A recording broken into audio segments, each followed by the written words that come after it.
Thank you very much for joining us at the Times Now Summit. और स्मृति जी, आपके साथ का सेशन बहुत ज़रूरी है क्योंकि ये सिर्फ आपके और मेरे जैसी महिलाओं के इश्यूज के लिए नहीं, ये इस देश की 50% आबादी के सवाल हैं जो मैं आपसे पूछना चाहती हूँ। सबसे पहले तो सवाल आपसे ये पूछना चाहती हूँ कि आप union women and child development minister तो हैं, पर उसके साथ आपको जब माइनॉरिटी अफेयर्स का विभाग दिया गया तो एक जेंटलमैन हैं जिन्होंने आपके बारे में ये कहा, Smriti Irani assigned the charge of ministry of minority affairs after Naqvi resigns, hardcore Hindu, married to a Parsi, given charge of Muslims and Christian. Is this BJP's brand of secularism? Absolutely. It is BJP's way of telling every Indian in this country that when you sit in a constitutional position, you serve through that position all the merits of the constitution and you serve without prejudice. लेकिन So ऐसे yes, सवाल a hardcore Hindu can serve the better interests of the minority population of our country. लेकिन ऐसे सवाल आपको लगता है महिलाओं से ज्यादा पूछे जाते हैं?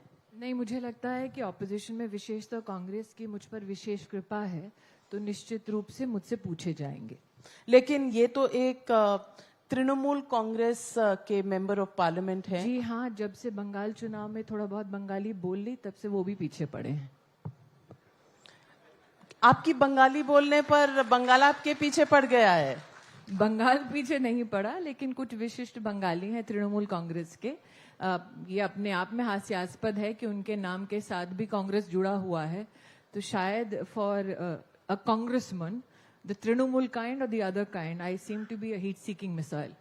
लेकिन स्मृति जी, ये कांग्रेस की जो लार्जर फैमिली है, इनका कुछ विशेष प्यार है आपके साथ? मैं नहीं जानती, एंड आई डोंट थिंक कि इस देश में कोई भी नागरिक, लेट अलोन कोई पॉलिटिशियन, अपने आप को बहुत ही सौभाग्यशाली समझेगा अगर वो एक इशू ऑफ इंटरेस्ट हो जाए एक ऐसे खानदान के लिए जिनका पॉलिटिकल डिप्लीशन राष्ट्र के सामने हर दिन प्रस्तुत होता है। लेकिन वो तो राहुल गांधी जी तो इस वक्त भारत जोड़ो यात्रा कर रहे हैं और लोग कह रहे हैं क्या आज यहाँ पर हिंदुस्तानी बैठे हैं कि आपका देश टूट गया है? ऑडियंस, क्या देश टूटा? जो देश टूटा नहीं उसको जोड़ने की बात करते हैं, लेकिन मंच पर जाकर क्या वाक्य उनके मुंह से निकलते हैं। ध्वजा जब देखते हैं भगवा का तो अपनी नाक सिकुड़ लेते हैं। शायद नाक सिकुड़ने का एक कारण ये भी कि जिन हिंदुओं को उन्होंने एक वक्त पे आतंकवादी कहा, उन्हीं का ध्वज अगर कांग्रेस के कहीं ना कहीं किसी पायदान पर या किसी मंच पर दिख जाए तो कहीं ना कहीं उनको ये चोट पहुंचना अथवा आक्रोशित होना स्वाभाविक है। यात्रा कुछ ऐसे लोगों के साथ निकालते हैं जिनका परिवार लिप्त है कुछ ऐसे एलिमेंट्स के साथ, जिन लोगों के ऊपर आरोप है कि जब मुंबई पर आतंकी हमला हुआ था तब उस परिवार के किसी मेंबर ने हेडली को समर्थन दिया था, राह दिखाया था। आप पूजा भट्ट की बात यात्रा कुछ ऐसे लोगों के साथ निकालते हैं जिनके साथ जब वो बैठते हैं तमिलनाडु में, वो लोग ये कह डालते हैं कि भारत की इस पुण्य भूमि पर पैर ना रखो, बीमार हो जाएंगे, और राहुल गांधी उसका खंडन नहीं करते। यात्रा में कुछ ऐसे लोग राहुल जी के पीछे डफली बजाते हुए चलते हैं जो भारत तेरे टुकड़े होने का नारा देश की राजधानी में दे चुके हैं। लेकिन भारत जोड़ो का मतलब ये भी तो हो सकता है, जैसा कांग्रेस कहती है कि लोग जुड़ रहे हैं, लोगों से कहीं उनका शायद नाता टूटा था, वो लोगों के साथ अपने नाते इसका जोड़ मतलब रहे हैं। कांग्रेस पहली बार सार्वजनिक तौर पर यह स्वीकार कर रही है कि लोगों से नाता उनका छूट गया है। मैं उन्हें बधाई देती हूं कि सार्वजनिक क्षेत्र में पहली बार कांग्रेस ने इस बात को स्वीकार किया है धड़ल्ले से कि हाँ, हिंदुस्तान और हिंदुस्तानी कहीं हमसे छूट गया था। स्मृति ईरानी जी, शब्दों में और राहुल गांधी पर टीका टिप्पणी करने में आप कोई कसर नहीं छोड़ती, खास करके जब से अमेठी हुआ। राहुल यहाँ ऑडियंस में भी बैठे हैं, पूछ लीजिए। बड़ी ही सभ्य शैली में उनसे मैं वार्ता करती हूँ, कभी कोई तीखापन नहीं दिखाती। और अभी भी जब आपसे बात कर रही हूँ, जिस महाशय का आप उल्लेख कर रही हूँ, उनके बारे में बड़ी विनम्रता से बात कर रही हूँ। लेकिन ये अमेठी के बाद कभी कोई मुलाकात, कोई बात, क्या राजनीति में इलेक्शंस में हारने हराने के बाद जिनके बारे में वो कहते थे स्मृति हूँ, उनसे क्या मुलाकात करेंगे? वो तो उनकी बहन ने जब आप अस्तित्व को नकार दें किसी की, उससे मुलाकात क्या करना? ये तो प्रभु की और जनता की असीम कृपा है कि मैं कौन हूं, वो 2019 में उनको विधिवत इलेक्शन कमीशन ने बता दिया।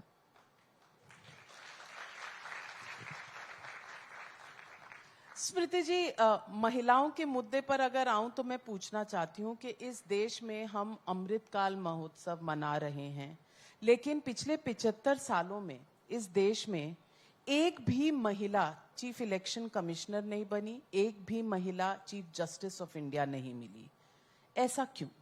क्या आप चाहते हैं कि महिलाएं इस राष्ट्र की जब अलग अलग संवैधानिक पद पर पहुंचे तो मात्र उस पद को भरने के लिए जेंडर की दृष्टि से उस महिला को वहां प्रस्तुत किया जाए? मैं ये प्रश्न आपसे इसलिए करती हूं क्योंकि अगर हम कहते हैं कि जेंडर बैलेंस होना चाहिए तो पुरुषों के प्रति जेंडर का प्रेजुडिस भी हमें दिखाना नहीं चाहिए। आज हम सब बड़े गर्व के साथ कहते हैं कि आदिवासी समाज की एक महिला राष्ट्र की पहली बार राष्ट्रपति बनी है, लेकिन आप अगर उनका पूरा जीवन देखें और जीवन में जो समाज के प्रति उनका समर्पण का भाव देखें तो आप उनको किस दृष्टि से देखेंगे? From the prism of her service और from the prism of only her gender? Service बिल्कुल जरूरी है और अपनी काबिलियत पर महिलाएं सामने आए, ये अनिवार्य है। मैं इससे कभी भी कोई कॉम्प्रोमाइज की गुजारिश नहीं करूंगी, लेकिन क्या ये सिर्फ इसलिए है कि विमेन आर नॉट कॉम्पिटेंट इसलिए यहाँ नहीं पहुंची? Not at all. I think that is to do a great injustice to the whole process, especially given that the issue with regards to the appointment of the Chief Election Commission is currently sub judice and a hot topic of conversation amongst many intellectuals. I will reserve my true comments till such time that, you know. But I'm not asking you But in terms sub of the judice gender, issue. on the gender issue, I will only say this, that today अगर आप भारत सरकार द्वारा प्रस्तावित संवैधानिक और प्रशासनिक post देखें तो देश में कुल मिलाकर 1,90,00,000 महिलाएं संवैधानिक और प्रशासनिक पोस्ट पर सर्विस दे रही हैं। ये हिंदुस्तान के इतिहास में कभी भी इतनी बड़ी संख्या में महिलाओं ने सेवा नहीं दी है।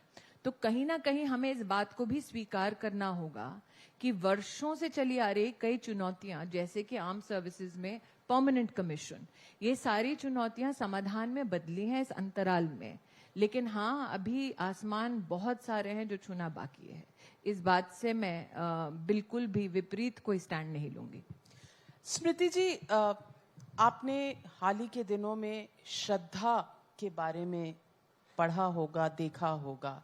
श्रद्धा के साथ जो हुआ, शायद उससे इस देश का हर नागरिक शर्मसार है। लेकिन शर्मसार इसलिए भी ज्यादा है कि श्रद्धा ने एक चिट्ठी लिखी थी 2 साल पहले, 23 नवंबर 2020 को, और उसने मुंबई पुलिस में हिम्मत करके वो चिट्ठी दी थी जिसमें ये लिखा था कि मुझे इस तरह के थ्रेट्स मिल रहे हैं कि मेरे टुकड़े टुकड़े कर दिए जाएंगे, और आज ही मुझे गला घोट कर मार देने की कोशिश भी हुई।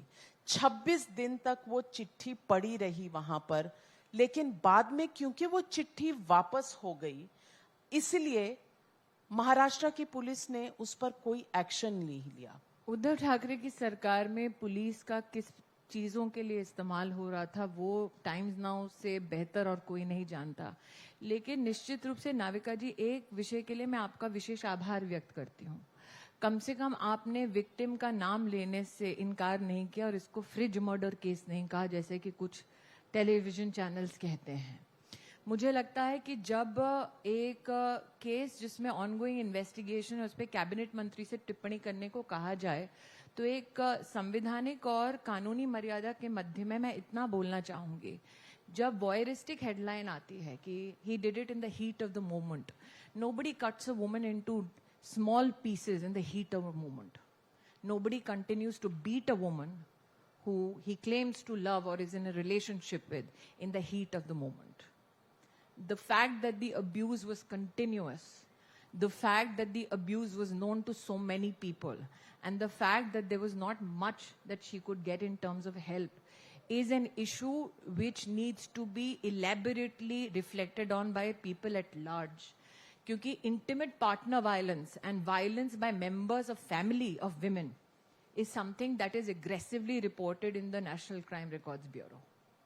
तो एक तरफ जब हम महिला सुरक्षा की बात करते हैं तो कहीं ना कहीं इंटीमेट पार्टनर्स के साथ रिलेशनशिप में जो वायलेंस है उसके ऊपर भी चर्चा करने की जरूरत है.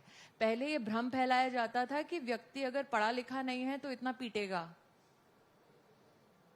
लेकिन अब पता चलता है और बहुत सारे केसेस ऐसे आ रहे हैं बाहर कि domestic violence is not an issue which is only related to men who are not educated. This is as much an urban phenomena as it is was presumed to be a rural phenomena.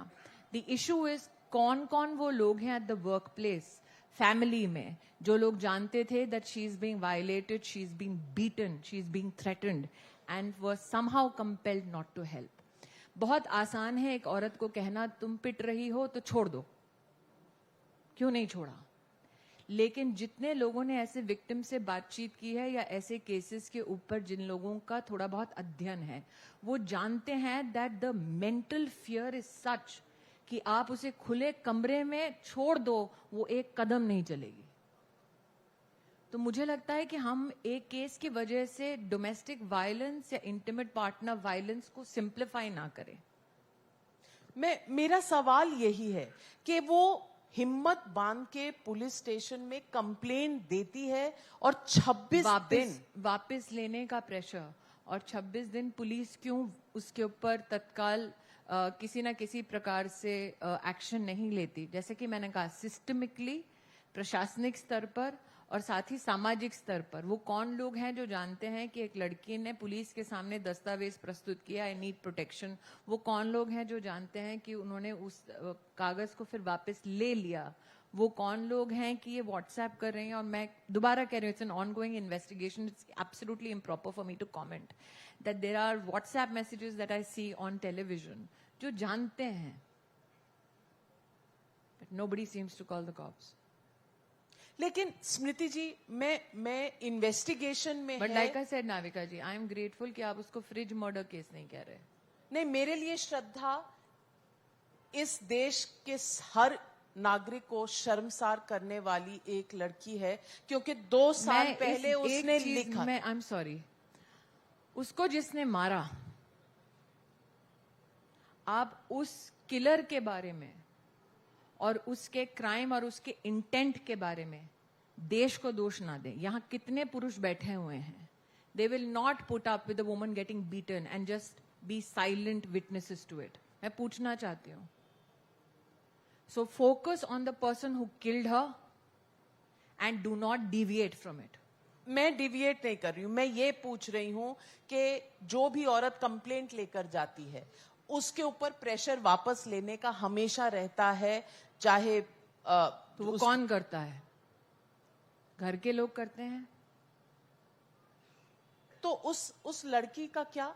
आज अगर किसी ने ध्यान दिया होता तो श्रद्धा यहाँ होती. आज अगर हम इंटीमेट पार्टनर वायलेंस और फैमिली मेंबर से रिलेटेड वायलेंस की चर्चा करते हैं, अथवा कोई जानकार किसी दोस्त के माध्यम से महिला प्रताड़ित होती है, शोषित होती है, उसकी बात करते हैं, तो आप उसको सिंप्लीफाई करके पूरे देश को ये नहीं कह सकते you should be ashamed, because there are many men and families that stand up against such violence when it is brought upon girls और women in their own houses. You need to bring out those families, those men, those women to tell people that you need to speak out and get help. You will not be humiliated by society at large. मैं आज दर्शकों से यही कहना चाहूंगी कि अगर there is ऐसा no कुछ man आपकी who's जानकारी में beaten हो, over every day. There is no man worth, and nobody, if he loves you, will beat you to death. उसको So मारने we वाला need to, उसको मारने वाला आफताब है. बिल्कुल. आपको लगता है ये फ्रिज वाला नहीं है. थैंक यू वो बोलने के लिए नाम. हाँ. आफताब है. आपको लगता है ये जो कॉमन पार्लेंस में लव जिहाद कहा जाता है, ये लव जिहाद का केस है? मुझे लगता है कि हम इतना सिंप्लीफाई कर रहे हैं एक बहुत ही हीनियस क्राइम को, और जब भाजपा का कोई बैठा होता है तभी आपको लव जिहाद वाला टर्मिनोलॉजी याद आता है। क्या आप जानते हैं कि साल 2009 में love jihad as a terminology found itself in a judgment of the Kerala high court? There is a high court in our country in the year 2009 when the BJP was not in power at the center, which actually acknowledged the term love jihad, which actually acknowledged that girls were targeted because they belonged, and in that case the girls belonged to a Hindu family and a Christian family. They were targeted so that they can be brought into a relationship and then converted. तब BJP ने नहीं, court ने ये कहा है। पर BJP के कई राज्यों ने मैं ऐसा दोबारा कह रही कानून हूं का नाम दिया है जो आप इसका मतलब मुझे ये कह रही हैं कि विषय जो प्रॉब्लम है उस पे फोकस मत करो, सोल्यूशन जो दे रहा है उस पे फोकस करो, और सोल्यूशन को कंट्रोवर्शियल बताओ। नहीं, मैंने कभी नहीं कहा कि कंट्रोवर्शियल कुछ मैं है। ये मैं पूछना आपसे चाहती हूँ पूछ कि रही हूँ, अगर मैं ये पूछना चाहती हूँ कि साल 2009 में तो बीजेपी की केंद्र की सरकार नहीं थी, केरला हाईकोर्ट में भी बीजेपी का कोई व्यक्ति नहीं था, कोई आरएसएस का व्यक्ति नहीं था। हाई कोर्ट कह रहा है there is a systemic sleeper cells which are doing this. ये मेरी टिप्पणी नहीं है, आप जाइए, आप देख लीजिए उस कोर्ट ऑर्डर। मैं बीजेपी को पर सवाल नहीं उठा रही, मैं सवाल ये उठा रही हूँ कि क्या ये मुद्दा सही है और इस मुद्दे को अगर कोई हम कैसे एड्रेस करेंगे? मैं ऑडियंस से पूछती हूँ, अगर किसी लड़की को कोई पुरुष संभोग के लिए इस्तेमाल करने के लिए उसको आश्वस्त कर दे कि हाँ मैं तुम्हारे ही धर्म का हूँ, तुम्हारे ही प्रांत का हूँ, तुम्हारी ही सोशल आइडेंटिटी का हूँ, फिर उसको वादा करे I will marry you but you need to ensure that you consummate the relationship before, and then impregnates her, dumps her और किल्स हर और रेप्स हर और then has other man do the same to her, what should be done to such a man? सब कहते हैं hang him. तो अगर BJP किसी राज्य में उसके संबंधित कानून बनाती है, आप जनता से पूछ रहे हैं, वो आप ही के, इनमें से कोई भी बीजेपी का कार्यकर्ता नहीं है। So when you defrauded a woman with the intent of bringing her into a fraudulent relationship, compelling her emotionally, physically, so that she has no escape, you are telling me a BJP ruled state which has been voted into position of responsibility cannot exercise its right to bring about a legislation to protect such women? When did the whole focus shift from that victim? मैं तो सिर्फ ये सवाल पूछ रही हूँ कि क्या ये सिर्फ राज्य करेंगे या एक सेंट्रल लॉ होना चाहिए? माविका जी, किसी भी समिट में कानून हम बना देंगे ऐसी घोषणा मैं नहीं करती, क्योंकि I am not a headline chaser, I am a headline maker. That's the difference. The issue is that when you want these issues to be addressed, stop looking at it from a perspective of a headline, look at it from the perspective of the victim. मैं victim की तरफ से देख So रही हूँ. if we have to bring about, and if a BJP state government has brought about that law that helps protect the interest of such young women, I say go for it. You have, as a woman, my entire support for it. Why not? And it has been now proved amongst your audience members that if a woman is to be defrauded, raped, impregnated, and then left to fend for herself, how can a society accept that? Should we accept that only because that girl is a Hindu? मैं सिर्फ आपसे ये पूछ रही हूँ कि क्या ये कानून राष्ट्रीय स्तर पर जैसे भी कि होना मैंने चाहिए? कहा कि मैं हेडलाइन चेज नहीं कर रही हूँ, इतना निश्चित रूप से कह रही हूँ कि आप इस विषय को हेडलाइन की दृष्टि से ना देखें, विक्टिम की दृष्टि से देखें. और अगर समाज में इस प्रकार की चर्चा अभी हो रही है तो आप मूल विक्टिम के मुद्दे पर दोबारा जाइए. क्या उस महिला को प्रोटेक्शन की जरूरत है? हम ये भी पूछना चाहेंगे आज कि जब आपकी पार्टी एक रेप अक्यूज्ड राम रहीम को पैरोल पे छोड़ती है और मंत्रीगण कोर्ट उसके कौन साथ- चलाता है? पैरोल कौन देता है? कोर्ट कौन चला रहा है? पैरोल कौन दे रहा है? कोर्ट कौन चला रहा है? मैं दोबारा कह रही हूँ, कोर्ट कौन चला रहा है? आपको लगता है कॉन्शियंशियस सरकार, जहां पर मीडिया की नजर 24 घंटे है, जहां सिटीजन्स एंगेजमेंट है 24 घंटे, वहां पर इफेक्टिवली खुद को कटघरे में खड़े होने के लिए कोई भी राजनेता इस प्रकार का कोई कदम लेगा? पर लोग जा रहे संभव हैं, नहीं है। उनके प्रवचनों पर मैं- आपके मंत्री जाते हैं। मैं दोबारा कहती हूं, अगर एक लॉ के मर्यादा में कोई भी कोर्ट कोई निर्णय लेता है, मैं दोबारा सीजीआई ने हाल फिलहाल में ये कहा कि भाई कोर्ट डरते हैं, मैं उस पर भी टिप्पणी नहीं कर रही हूं। मेरा ये आपसे पूछना है कि आपको लगता है कॉन्शियंशियस एक पॉलिटिशियन इस प्रकार का निर्णय लेगा? नहीं लेगा। नहीं लिया, और पैरोल पे अगर कोर्ट की वजह से बाहर भी आए राम तो फिर रहीम। दोबारा तो आप जब प्रश्न पूछ रही थी तो आपको कोर्ट के संदर्भ में कहना चाहिए था। लेकिन वो बाहर अगर आए हैं तो आप उनकी मैं दोबारा कह रही हूं कि अगर वो कोर्ट की वजह से बाहर आए हैं तो आप कटघरे में पॉलिटिशियन को क्यों खड़ा कर रहे हैं? क्योंकि पॉलिटिशियन वहां बैठकर मैं गई थी। सत्संग देख रहे। मैं गई थी। नहीं, पर आपकी पार्टी के लोग गए थे। मैं गई थी। इसका मतलब कोई पुरुष नेता कुछ करेगा तो आप पुरुष से नहीं कहेंगे, महिला आपके सामने आएगी उससे पूछेंगे। Headline no, not a headline, this is hardly one. नहीं, पर जी नेक्स्ट क्वेश्चन। ये सब आपके कॉलीग्स हैं, ये वहां जाकर सत्संग में बैठते हैं, आपको बुरा नहीं लगता? पहले तो मैं दोबारा कहती हूँ, आप जब सत्संग शब्द का इस्तेमाल करती हैं, कहीं ना कहीं आप इस बात को कुरेद रहे हैं। Since you called me a hardcore Hindu to begin with, मैंने नहीं कहा, वो जवाहर सरकार ने हाँ, कहा। But I know that you have repositioned it and your juxtaposition is well noted. आप ये इसलिए कह रही हैं ताकि मेरे अंदर के हिंदू को कुरेद दें और बार बार कहें अरे सत्संग में गए, सत्संग में गए, सत्संग में गए। दूसरे धर्म में आपको दिखाई दिए हैं कोई जो रेप के आरोपी हैं, मर्डर के आरोपी हैं? आप किसी भी मंच से किसी और धर्म के बारे में ऐसा बोलती हैं? या आपको हार्डकोर हिंदू आज मिला है मंच पे तो इसलिए हिंदू है तो इससे पूछ लेते हैं? अच्छा, अब सवाल पूछने के लिए पहले Hindu with a surname called Irani. हाँ, आप हिंदू हैं कि पारसी हैं शादी के बाद? देखिए, पारसी रिलीजन में धर्मांतरण नहीं होता, और धर्मांतरण होता तो भी मैं गर्व से हिंदू हूं, मैं नहीं करती।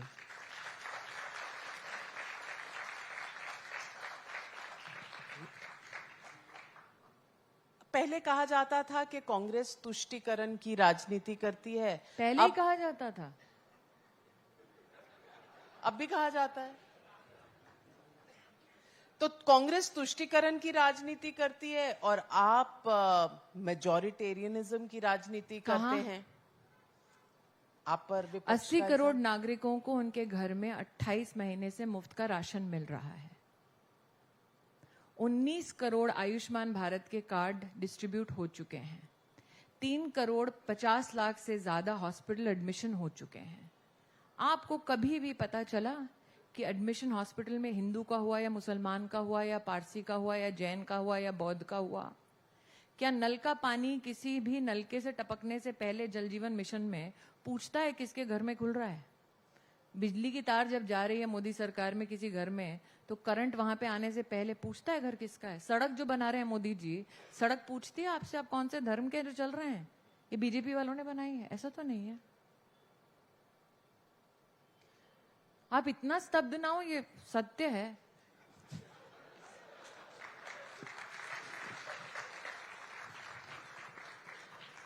आपने पहले ही कह दिया, आपने बॉटम लाइन सेट कर दी कि आप हेडलाइन चेजर नहीं है, हेडलाइन मेकर हैं। तो मैं आपको हेडलाइन बनाने दे रही हूँ। अरे आप दे रही हैं, अच्छा थैंक यू। लेकिन मैं एक हेडलाइन आपसे और पूछना चाहती हूँ। हाँ। इस वक्त क्योंकि आपने कहा आप जब से बंगाली बोली, बंगाल में मैं गुजराती भी बोल लेती हूँ ठीक ठाक। वही सवाल था मेरा। आप पहले से समझ जाती हैं। बंगाल में आपके पीछे बंगाली पड़ गए, अब आप गुजराती भी बोलती हैं। गुजरात में जा रहे हैं, वहां भी कांग्रेस है, वहां भी आम आदमी पार्टी है। तो अब आप पे राउंड 2 होगा। राउंड 2 किसके साथ? जो आपके विपक्ष में खड़े हैं गुजरात में, आम आदमी पार्टी। एक तो खड़ा है नहीं, चल रहे हैं। और हाँ, और वो गुजरात में बस थोड़ा सा ही चले, बाकी दूसरे ये राज्यों तो में। चले ऐसा कि उनका जो ट्रांसलेटर था वही चल दिया। मैं ये पूछूं कौन दूसरा? दूसरा आम आदमी पार्टी। अच्छा, आम आदमी पार्टी। तो आप जाकर गुजरात में कल प्रातः पूछ लीजिए कि जहां दिल्ली में पीने का पानी नहीं है गरीब के पास झुग्गी झोपड़ी में, वहां पर कैसा लगता है उस नागरिक को कि तिहाड़ जेल में बिस्लरी का पानी पिया जा रहा है मंत्री जी द्वारा। आप मुझसे महिला संरक्षण और सुरक्षा की बात कर रही हैं, कैसा लगता है आपको कि जेल में अरविंद केजरीवाल के खास मंत्री एक नाबालिग बच्ची के रेपिस्ट से अपना मसाज करा रहे हैं? Doesn't that agitate you? It does, and we have raised these questions. And has he responded? That is the problem. तो He कानून will not respond possibly on platforms which cannot be controlled. But the question is, he was there at the forefront to say, नहीं जी physiotherapy है. वो तो Can you imagine insulting the intelligence of citizens who are watching it? And can you imagine the fact that he is not outraged that a child rapist is serving his minister in Tihad and he has not come out strongly against it and not sacked him? पर वो तो उससे मुकाबला कर रहे हैं हम गुजरात में। गुजराती घर में घुसने नहीं देंगे ऐसे आदमी को। पर राजनीतिक दल हैं तो? दो राज्यों में उनकी सरकारें चल रही तो? हैं और यहाँ बोनाफाइड सरकार चल इलेक्शन रही है। नहीं, गुजरात में बोनाफाइड विपक्ष है और कौन? अरविंद केजरीवाल बोनाफाइड विपक्ष हैं। जब भी कोई प्रदेश का चुनाव आता है वो कहते हैं सरकार हमारी बन रही है जी। वो बात अलग है, सरकार बनने के बाद पता चला जिस जिस सीट पे लड़ रहे हैं जमानत जब्त हो गई। Issue is not demystifying the lies. Issue is, I again bring you back to it. Child rapist से उनका प्रिय मंत्री मसाज करा रहा है. It is horrible. I will not even say it is mind numbing. This has never happened in Indian politics. And the chief minister suddenly has no words. उनका कहना है कि बीजेपी रोज नए नए वीडियो मतलब निकालती है। वीडियो का प्रॉब्लम है, बीजेपी नहीं निकाल रही है, मीडिया निकाल रही है। प्रॉब्लम वीडियो का है, चाइल्ड रेपिस्ट प्रॉब्लम नहीं है। प्रॉब्लम ये नहीं है कि दिल्ली में पीने का पानी गंदा है और मंत्री जी बैठ के जेल में अखरोट खा रहे हैं। प्रॉब्लम ये है आपने वीडियो कैसे दिखा दिया मीडिया में। वैसे सीसीटीवी में आपने बड़ी बारीकी से देखा है कि आपको मैंने अखरोट क्या भी देखा? नजर आ गया। क्या खा रहा था आप बता दीजिए बहन जी। मुझे नहीं पता, लेकिन फिर? अखरोट तो मुझे दिखा नहीं इतनी दूर मैंने से। भी पढ़ा ड्राई फ्रूट है। अच्छा, लेकिन आपको लगता है मेरा सामना ऐसे व्यक्ति के साथ होगा जो चाइल्ड रेपिस्ट के साथ बड़े मजे से मसाज करा रहा है? You think I will have a civil conversation with such a man? बिल्कुल conversation. Knowing that on many platforms you have projected me as a short fuse. I have? Well, स्मृति ईरानी को गुस्सा क्यों आता है और आज मुझ पर That's क्यों a very आता है polite मुझे way of पता saying नहीं। it, हाँ। मुझे पता नहीं, लेकिन सवाल स्मृति जी आज ये है कि क्या राजनीतिक स्तर इतना गिर चुका है कि अब इन सवालों के जवाब भी नहीं आते राजनीति। आप उनका स्तर उस बात से पहले आंक सकते थे कि जो प्रधानमंत्री की 100 साल की मां का अपमान कर दे and is nonchalant about it. लेकिन आप उनसे स्तर की अपेक्षा करती हैं, धड़ल्ले से झूठ बोलते हैं। लेकिन विपक्ष का ये भी कहना है कि जब भी चुनाव होते हैं तो किसी न किसी तरीके से आप विपक्ष को घेरने की कोशिश करते हैं, चाहे वो एजेंसीज द्वारा हो, चाहे इस बार जैसे मैं दोबारा कह रही हूं, इशू इज आप शराब में घोटाला करें, एजेंसी बैठ के देखे। आप चाइल्ड रेपिस्ट से सेवा लें, बाकी देश बैठ के देखे। आप गंदा पानी दें, हम चुपचाप बैठ के देखें। पर ये सब चुनाव के वक्त क्यों? क्योंकि एमसीडी के चुनाव है। भाई आप अगर एजेंसीज की बात करती हैं तो एजेंसी के प्रतिनिधि को बुलाना चाहिए कि I am not the spokes person for any agency. My issue is this, that you will commit a crime, but you want a free run. Why? Because for a crime that is committed, If you are brought to justice, you will cry political wolf. तो ऐसा क्यों होता है? हमेशा ये मुझे BJP बहुत खुशी है, कम से कम आपने राहुल गांधी का सवाल करना तो बंद किया. हाँ, नहीं, सवाल वापस मैं पूछती हूँ कि आपको केसेस करने हैं तो कांग्रेस में राहुल गांधी, सोनिया गांधी, अगर आपको आम आदमी पार्टी में है तो आप मनीष सिसोदिया, सत्येंद्र जैन, अगर मनीष सिसोदिया लिकर पॉलिसी में घोटाला करते हैं, अगर सत्येंद्र जैन जमीन यूसर्प करते हैं, अगर राहुल गांधी और सोनिया गांधी और जीजा जी उनके जमीनें यूसर्प करते हैं, पैसे यूसर्प करते हैं, आप मुझे कह रही हैं they should be given a free run by every investigating agency in this country, क्योंकि वो विपक्ष में है. लेकिन बीजेपी में कभी कोई ऐसा मुद्दा नहीं होता, क्योंकि जितने लोग जिन पर चार्जेस थे वो जब अपनी पार्टी छोड़कर बीजेपी में शामिल होते हैं तो लोग कहते हैं बीजेपी ऐसे ट्रीट करती है जैसे ये वॉशिंग मशीन में इनके पाप धुल गए. बिल्कुल नहीं, बिल्कुल नहीं. आपके 5 नाम जो आपने गिनवाए अभी, मैं इन 5 के बारे में आपको पूरा का पूरा तथ्य बता रही हूँ. दोबारा कह रही हूँ, आपको एजेंसी को बुलाना है, आप एजेंसी से पूछिए. आपको याद है वो रात में, मध्य रात्रि में जो प्रेस कॉन्फ्रेंस की थी मनीष सिसोदिया जी ने, कागज पढ़ पढ़ के? पर आपने कोई सबूत नहीं पेश किए, अरे नहीं, अरेस्ट नहीं सीधा किया. एजेंसी ने तब बोला कि झूठ बोल रहे हैं. Can you imagine a sitting political office bearer in the government of Delhi has been called out a liar by an agency? BJP ने नहीं किया, वो झूठ बोला उन्होंने, so he got called out. अब झूठ बोले वो, चोरी करे वो, डाका डाले वो, रेपिस्ट के साथ मसाज कराए वो, जवाब हम देंगे बैठ के. राहुल गांधी की एक फिर आ गया. हाँ, फिर आपने याद दिलाया तो वापस आ गई राहुल गांधी पे. एक भारत जोड़ो यात्रा के दौरान एक वीडियो वायरल हुआ जहां वो अपने कुछ वर्कर्स के साथ बैठे हुए हैं और कुछ इस तरह की चर्चा चल रही है. ये वायरल वीडियो है, पुष्टि नहीं हुई है, लेकिन शायद आपने भी देखा होगा ये वायरल वीडियो, जिसमें चर्चा चल रही है कि बीजेपी से किसको बुलाना चाहिए. वहां भी नाम आपका ही आया कि स्मृति ईरानी जी को बुला लेते हैं भारत जोड़ो में. आपको पता है कि मैं दिल्ली की पैदाइश हूं. 80 के दशक में, और जो छोटे तबके से आते हैं वो शायद महिलाएं आपको बता पाए, गली मोहल्ले के बाहर ना लड़कों का एक झुंड खड़ा होता है. कोई लड़की जाती है, they cackle. That is what that video looked like. Political cackle. Smriti Irani को बुलाते हैं. If you ask me, that's what it looked like. A bunch of boys sitting and cackling. किसको बुलाएं, किसको बुलाएं? Boys? Yes, that's what they call themselves, ना, youth icons.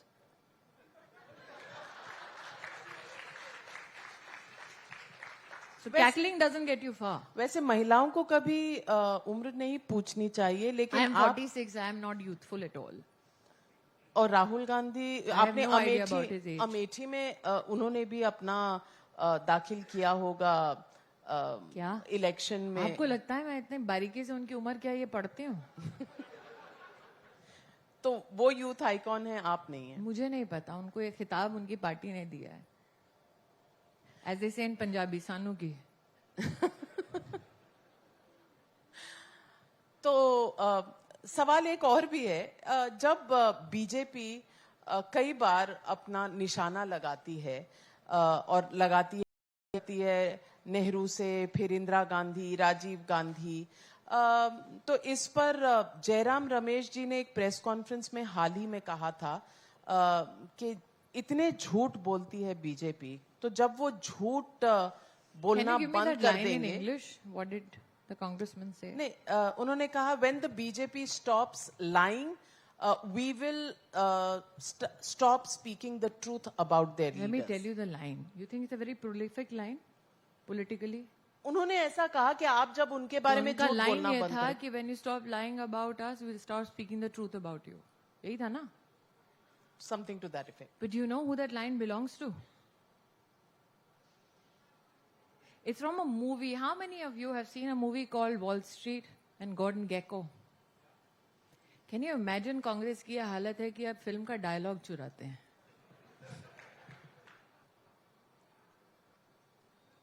किताबों से, फिल्मों से कुछ डायलॉग। मतलब खानदान पैसा चुराता है या लाइन चुराते हैं? स्मृति जी, आप इतनी बेबाक होकर अपने कैबिनेट में अपने कॉलीग्स के साथ बात करती हैं? जी। और मतलब are you treated as an equal? I want to ask. I'm the youngest in the cabinet. I can say that here without sounding like a youth icon. So when you're the youngest and you are serving with some of the most conscientious, hardworking, and the most experienced political force in the country, do you go with a sense of false bravado, or do you go to that cabinet with a sense of gratitude that you are privileged to serve your country? That in a country of 1.35 billion plus, I am one of the rare ones in the age group of under 50 that gets to serve my country. So you go to cabinet with a sense of humility. You go to cabinet with a sense of recognizing that it is a privilege to serve. You don't cackle. Is it not about power at all? No. The Prime Minister made sure that from day one, everybody knows it's about service. But it is all about power. Not It at is all. about decision making. It is Decision making and power are two separate things altogether. power is poison. Those in power have not made good decisions before in this country. Point in case, the Congress-led UPA. When service is the focus of your entire decision-making process, then you are extremely mindful of everything you do. And you hope to serve to the best of your capacity. So today your panel is all about a vibrant democracy, which is hoping to receive a bright spot in global economies. And that is only possible when you have a polity that makes sure that service is the Kendra Bindu, not power. But Power corrupts. Have you ever heard service corrupts? true, power corrupts. Some people call it power is poison. Again, you back to that. But I'm asking you, elections, the amount of energy, the aggression that you put in elections, is it not really about Who makes power? you think that my aggression is limited to elections? As a party, Huh. as a party. Why would you term it aggression?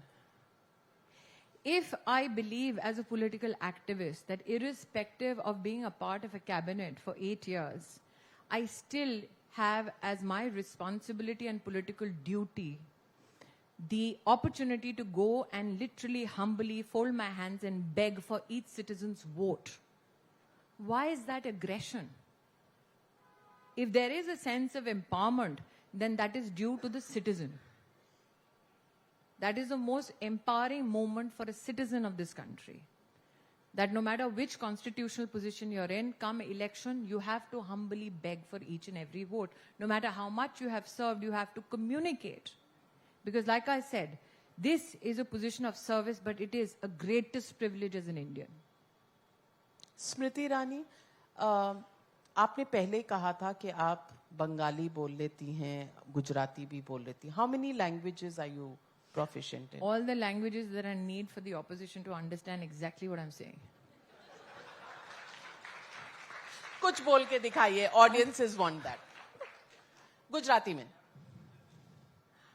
ये फरमाइश का कार्यक्रम नहीं है. Summit है तो उसको summit की बात ही चलाए. गुजराती में आप हमें ये बता दीजिए कि इस बार चुनाव में ફરી એકવાર નરેન્દ્ર મોદી શ્રીને આપ વડાપ્રધાન તરીકે અને ભાજપને સેવક તરીકે મારી વિનંતી છે, આપ એક મોકો આપો. અને કાલે હું સુરત છું, બપોરના અમદાવાદ પણ છું, સાંજના સાઉથ ગુજરાત છું, એટલે બધાને ગુજરાતીઓને ત્યાં મળીશ. આવનારા 5-6 દિવસ ત્યાં જ છું. और आज जो लोग बंगाल में आपको सुन रहे हो उनके लिए সবাইকে জানাতে চাই কি এই গুজরাটের ইলেকশনের পরে আমি বাংলায় আসবো. ধন্যবাদ. Now you have a Punjabi speaking gentleman. I'm sure he can take over from here. Thank you. Thank you very much, Ms. Smriti Irani. Thank you for joining me.